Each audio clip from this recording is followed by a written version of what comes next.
Well, I want to just say good evening to everyone. If this is your first time here, we're so happy to have you on. We're going to have a great testimonial and a great topic on plateau tips. And before we start, I just wanted to share some information with everybody who's on here. Um, we have clients and we have coaches, and we have coaches who are also clients because that's kind of how it works. And we have something really exciting happening at the end of July. We have our convention, our Optavia convention that's being held in Atlanta on July 29, 30, 31, and August 1st. And it's not just for coaches. That's what's so great. It's not just for coaches, it's also for clients because there are some client tracks that are there and available. And it's convention is like an unbelievable experience. When I went to my first convention, I guess it was almost 4 years, it'll be 4 years ago. I felt like when I walked into the convention hall, I was walking into Oz or the happiest place on earth. Now, I know people think it's Disney, but I'll tell you something. The Optavia convention is one of the happiest places on earth. I mean, you're just around healthy people who are happy people because they've made these awesome transformations, or they're in the middle of making their transformations, or you're just surrounded by people who just kind of like love each other and happy to see each other, and who come out of these boxes that we see each other on week to week, and they've actually got like, torsos and legs, and they're taller than we think, or it's just amazing. So clients are all invited to attend our convention. And if you're interested, I'm sure you speak to your coach and to get additional information. It's really an amazing time. And it's a really amazing and wonderful to hear Dr. A like up close and personal. And he's like this rock star when he walks around. He is like surrounded with people who are just looking to take selfies with him. It's really, it's just wonderful. I can't say enough about it. But I have said enough about it for now. And so I am so excited to introduce Heidi Bell, who's going to introduce her testimonial for tonight, and Khrista, Spavery. So, all right, take it away. All right. So I'm actually going to just introduce Khrista, who is going to introduce our testimonial because it's her client. So I'm going to let her introduce him, and then we'll talk a little bit about plateau tips after that. So go ahead, Khrista. All right. So I want to introduce tonight a gentleman that my daughter actually introduced me to. And she called and said, "Mom, there's this gentleman that's interested in your program. And he's probably the nicest person you'll ever meet." And he has held true to that. He's just a jewel and just has been a delight to coach. So I'm excited to hear Mr. Dan's testimonial. So Dan, if you will unmute yourself and join us, we're excited to hear what you have to say tonight. Hey, good evening. I've never been a testimonial before, so bear with me. And our lights have been flickering, so I hope that they stay on. But say good evening to everybody. And Khrista just asked me to join the group. I'm a little choked up too. Our pollen is terrible here right now. Everything is yellow, and I'm a hay fever sufferer, so this is not a great time of year for me. I started thinking about a program like the Optavia a long time ago. I just started noticing my stomach area was getting a little out of control, and didn't know what to do, how to approach it, and tried a few things on my own, and nothing worked really well. And then, as she said, Khrista said her daughter's cuts my hair, and in fact, her new grandson's kicked me even before he was born. So Bonnie's a lovely young lady, but I just told her about it, and she said, "Well, you need to talk to my mom," and so she sent me a link, and so when Khrista calls me, it comes up and says "Mom" on my phone. So I was very skeptical of the, what I heard and what I read. You know, it's just like it sounds almost too good to be true. And I needed my last doctor's appointment was disappointing in a couple of respects. One is my weight. I was just right on the borderline of being obese, which just is a word that I could not fathom that would apply to me. And then the other thing was my A1C had gotten up where I was almost diabetic, which is another thing that I certainly want to stay well away from. So those two things alone pushed me over the edge to do something. And when I started talking to Khrista and she introduced the program, I thought, well, you know, it doesn't sound all that difficult. So got into it and got into fat burn, and I was just shocked at how fast things improved. I used to take antacids all the time. I haven't had antacids for a long time. I've gotten off my sleep medication. I'm sleeping better. My exercise program, I had been exercising for a long time, but it went into overdrive. And I'm now walking about 40 miles a week. And I'll be 70 in a couple of months rather. So, you know, I feel like that's a pretty good level for my age. And I climb stairs. I live on a ridge. So, you know, going up and down the ridge, I get counted, they count it as floors. And so I climb 286 floors a week and walk about 12,000 steps a day. And it used to be, I was worn out at 3,000. I mean, I was done. And I got rid of my riding mower and walked behind the lawnmower. So that has been the most wonderful thing to me, is just to have this energy level. And so I'm looking forward to my next doctor's visit at this point. In fact, you know, getting some new lab work done and seeing how it's helped me in that respect. But it's been a good program. I'm at the plateau right now. My doctor said she didn't want me to go too far too fast, and so she gave me about a 10-pound range that she wanted me to stay in, and I'm right in the middle of that range. And I found that it's a slippery slope. You know, it's too easy to slip back into some bad habits, so I'm trying to avoid that. I'm looking for some tips tonight to make it better. My daughter's an RN, and she is in the program up in Indianapolis. And so she shares hints with me and tips and hacks and all kinds of interesting things, and is a good support for me. So I'm trying to just maintain where I am now, and I'm hoping that my doctor will be very pleased with everything when she sees that and will let me go a little bit further. I'd like to get about another 15 pounds off too. I think that would be better, but you know, hiking up and down this ridge, not having to carry that extra 25 or 30 pounds makes a big difference. You know, you think about getting a bag, you know, 25-pound bag of something and hauling it up and down. It's just amazing how much that weight adds to it. So you know, the program was, you know, to me, I don't know how many of you are movie buffs, but I love movies. And I told my daughter, I said, I feel like Iron Man learning to fly. You know, you've got all these tools and all this technology and all these resources, but you have to learn how to control it and how to make it work for you. And so Krista's been great in doing that. Heidi's been good, a couple of issues. And, you know, it's just been a very good program for me. I'm very much of a fan. And, you know, I've been thinking a little bit more about, you know, maybe getting into some coaching, but not necessarily just generally, you know, not interested in doing too much of it. But if there's some people my age, because, you know, people that are in my age group sometimes would rather hear from somebody their own age group than, you know, some young know-it-all that, you know, comes to them and says, well, you need to this and you need to that.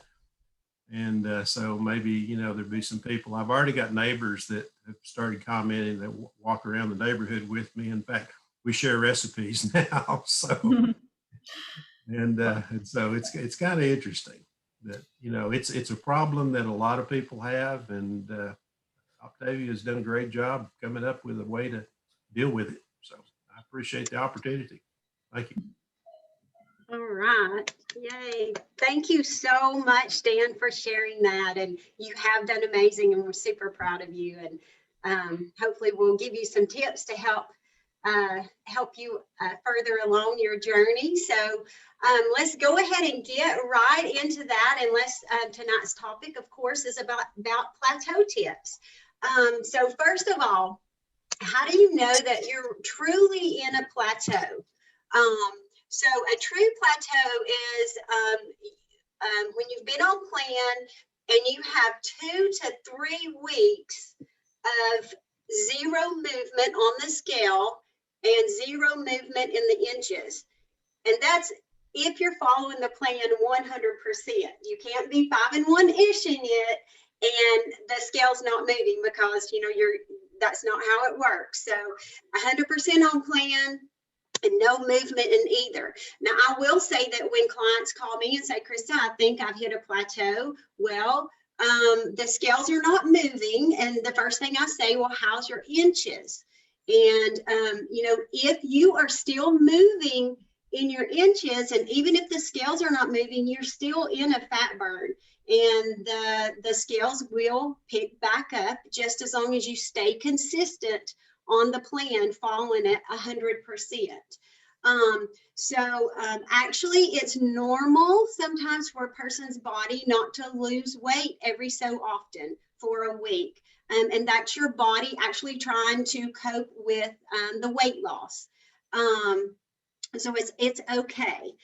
Second thing that I tell my clients to do is write everything down. Do a solid food journal of everything that's going in your mouth, because sometimes we get confused. Like, I'll have clients, I'll say, well, on the first 4-day call-ins, I'm like, tell me about your lean and greens, and they'll say, well, we're having chicken and Brussels sprouts, and I'll be like, okay, get out your guide and show me what category is Brussels sprouts in. And they're like, oh, they're not there. So sometimes it may just be that you don't really realize. So if you go over it, your food journal with your coach and let them kind of troubleshoot, maybe they can pinpoint something there. Let's see. Okay, Heidi, are you next? I'm here. Okay. The next thing is I'm going to talk a little bit about the component of exercise in a plateau. And this can be kind of a tricky subject. You guys might know what I mean, because it's possible to do too much. It's possible to do too little. It's possible to just not be doing the right things. And I'm not a fitness expert whatsoever. I am active, but it doesn't mean I have all the science figured out. But basically, consider where you are, what's your starting point. If you're in a plateau and you are really not active, or that you could up your activity, that's one of the things that could really make a difference on the scale. Again, is either upping the amount of time you're exercising, the intensity, the frequency, all of those things, of course, in some order. And working to just move your body more. That is usually a way to get the scale moving again. And again, I don't want to put a huge focus on getting the scale moving, because that's really not what this is about. First and foremost, I want you guys to realize that exercise is always a healthy habit, and everyone in the whole world can benefit from exercise. So I never want to, say that it's necessarily a bad thing, or that if it's going to impact the scale, you shouldn't do it, because we're really, really focusing on creating health and healthy habits. So put that way up here in the priority list, and then scale movement down here, because in the long run, this is what we're looking at, is building healthy habits. So sometimes I say that because sometimes exercise can be tricky with, the actual weight loss, what you think you see happening. Lots of exercise does help to build muscle. And so we know that muscle actually is, more dense, it weighs more than fat. So your body can be changing a lot, but the scale's not moving down a lot. So upping the activity, if you are thinking that could be help. On the other side of the spectrum, it is possible to exercise too much, especially on the 5-in-1 plan. it is a low calorie plan. And if you're putting too much stress on your body, basically you're going to just be making a lot more stress chemicals, which are designed to help you store fat. So you can kind of be, doing a little bit too much in that area. That's not as likely. So if you think that might be you, it's best to talk with your coach. Most people don't err on the side of being too active, but it is possible. And then another part of the exercise, we've talked before about non-exercise activity thermogenesis, or NEAT. And this is a way that you can just be more conscious of how much you move throughout the day that will actually help you raise your metabolism over time. And we're not going to get into all that, what NEAT is, but I do encourage you guys to look at that and see what it is, because there's a lot of research that shows that people that move more and are fidgety and tend to just, look at kids for just 5 minutes, right? They're moving around, they never can sit still. Some people never grow out of that, and they tend to have higher metabolisms than people who are calm and sit down and are okay being still. So I'm not telling you to be fidgety, but there are things that we can do to actually just burn more calories by moving more and doing more things manually than letting machines do them for us. Like, for example, you're sitting on the couch and someone's up over there by the TV, or you don't have the remote and you say, hey, hand me the remote. Well, instead of having them do that, you get up and get it, and look for the excuses to move more as opposed to the excuses to move less, if that makes sense. So that's all I'm really going to say about exercise, unless you guys have questions. But I'll turn it back over to Khrista for right now. Okay, that's awesome. Okay, so another thing that you can be aware of is your total carbohydrate intake. So if you're experiencing slower weight loss, you can always stay between 80 to 85 carbohydrates a day. Really watch your if you choose from the lower carbohydrates on the vegetables, and then you can also choose from the leanest category in the proteins. But you want to make sure too, when you choose from that leanest category, it's very important that you incorporate those 2 healthy fats in there. That is very important. So be sure and do that. Let's see, avoid extra snacks. If you are a person that is incorporating an extra snack in the 5-in-1, eliminate that, and that can help you as well. Also tell my clients to possibly incorporate an extra shake, maybe 1 or 2. I don't know if the shakes are lower in carbohydrates maybe than some of the other fuelings, but I do know, think about it, if you incorporate 2 shakes, that's 16 ounces extra of water that you're getting a day. So that extra water can also help with moving things forward.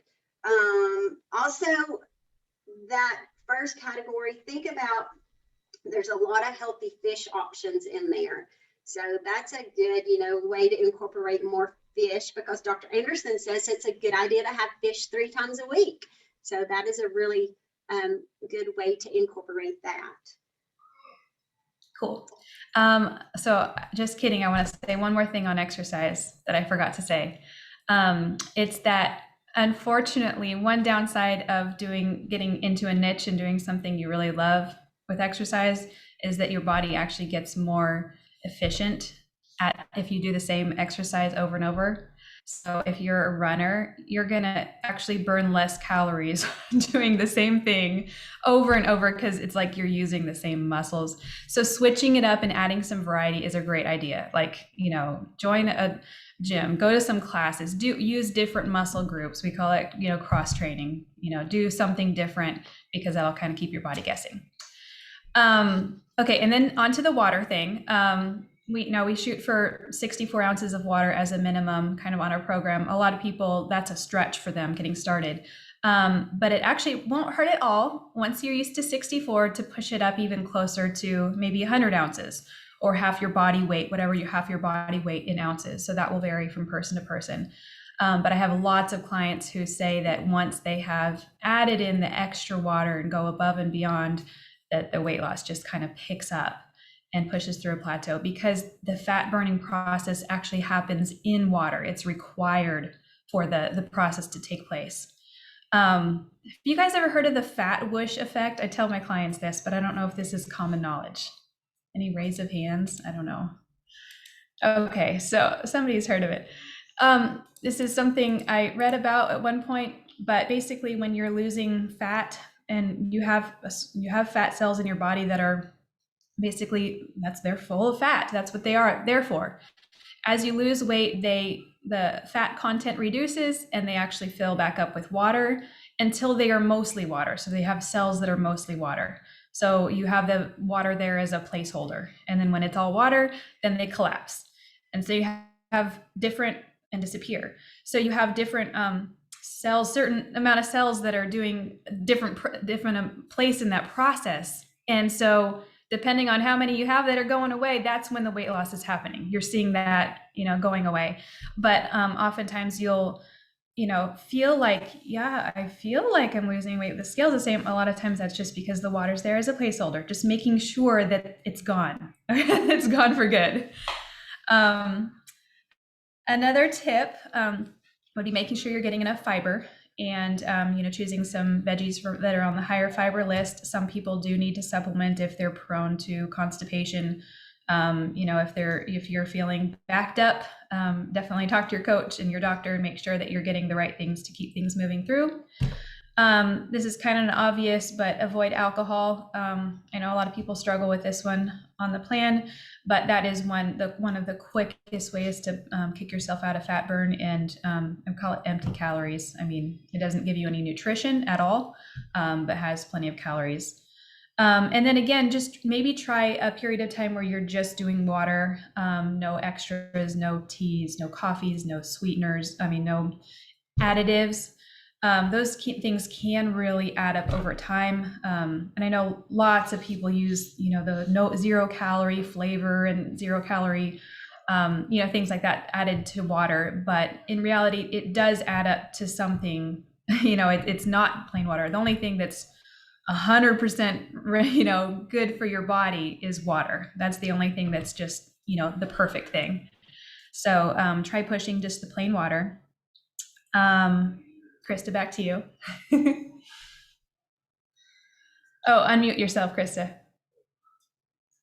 Sorry about that. Something else that's very important is to make sure that you're eating within the first 30 minutes of getting up. Go ahead and break that fast and get that metabolism going, and never, never, never go past 3 hours in your fuelings. Okay, that is so important. So have those alarms set on your phone, and really get those in at the appropriate time.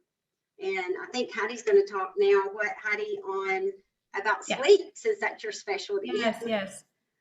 So sleep is a huge component of the 5-in-1 in any program that you're on. It's required for the body to be able to heal and have a nice solid fat loss and steady weight loss. So some people are just chronically sleep deprived, and they're used to living that way, not even aware that they could feel different, better. I know this. I talk to a lot of people who just say that they get 6 hours or so, and that's good. It's a good night. But most adults would benefit from between 7 to 8 hours, and oftentimes, we think we're okay at 7. A lot of times you do better at 8. It's really dependent on the person. But if you do struggle with sleep and you're in a plateau, this would be one area to focus for sure. And then another huge area is stress level. You guys, stress is such a huge determinant of what goes on in our body, and it can cause all kinds of disease. So if you feel like you're stressed to the point where your body's not coping well, it would be really good to look into some awesome stress management techniques. There are some great ones in Dr. A's book. I think I have down pages 313 to 315. I haven't verified that, but I think that's what I have for some really good stress management techniques. And find something that works well for you. I mean, everybody's different in that area, but that's really important. And then my biggest message I want to leave with you guys for Plateau tips is just to really focus on the long term and not really please take the focus off the scale, because in reality, what do we care more about? Do we care about a number that's on a scale that no one knows but us, right? Or do we care about creating health and making sure that our habits are in line with creating a healthy lifestyle? And I think most everyone would say, obviously, I care about my health more than I care about that number. So knowing that you're on a track and doing healthy habits every day, you just kind of have to know that this is going to work. You just have to push through, and it's normal to have some plateaus. But hopefully that some of these tips can help you with, things that you might be able to adjust if you are experiencing that, or if you have, or if you might in the future. So I think that's all we have. Back to you, Mitzi, or any questions anybody has. That was great. We've got about 2 minutes left before the Health and Hope night on the Habits of Health, the Zoom tonight. And does anyone have any questions or anything? That was great. Such great information. Everyone's going to get pushed out of that plateau if they're in that plateau, or realize, oh, they're not in that plateau. So, which is awesome too. So that was good. So for those who are coaches, you're going to be staying on here, and because we're going to have our first new coach training on Wednesday night here. So, and for those who are not coaches, we've got the Habits of Health, the Health and Hope night that you can go to. And I put the link in there. So it was great to see everyone. Thanks All for right, so coming. everyone have a great rest of your night and week. All right. And I am going to stop the live stream.